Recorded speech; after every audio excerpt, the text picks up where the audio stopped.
që të dobishme për zbardhjen e fatit të personave të zhdukur. Pastaj gjithashtu është një çështje tjetër e cila nuk është që përmendet shpesh, mirë po në morgun e mjekësisë ligjore këtu në Prishtinë ka mbetje mërtore të cilat nuk rezultojnë pozitive në testin e ADN-s.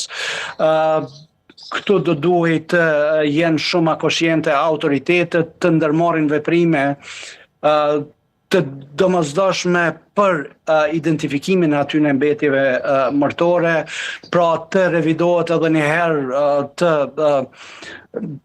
qaset në mënyrë sistematike, ndoshta të rishikohen edhe një herë ato identifikimet në mënyrë tradicionale që janë bërë gjatë luftës dhe të krahasohen me identifikime shkencore, pra me ADN. Ka hapësinë që spaku numri i personave të zhdukur që janë të raportuar sot të zvoglohet, pra të ketë megjithatë identifikime dhe qartësime. Ndërsa drejtësia tranzicionale i parasheh edhe veprime tjera që kanë bojnë sigurisht edhe me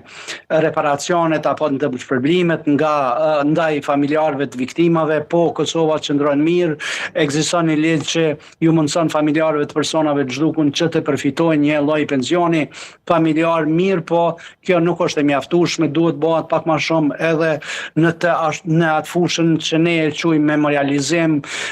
përveç një pllake vogël në para kuvendit të Kosovës dhe një memoriali që ka ngrit fondi për drejtën humanitare Kosovë, nuk ekziston një memorial tjetër për të gjithë personat që janë zhdukur gjatë luftës, pra të merret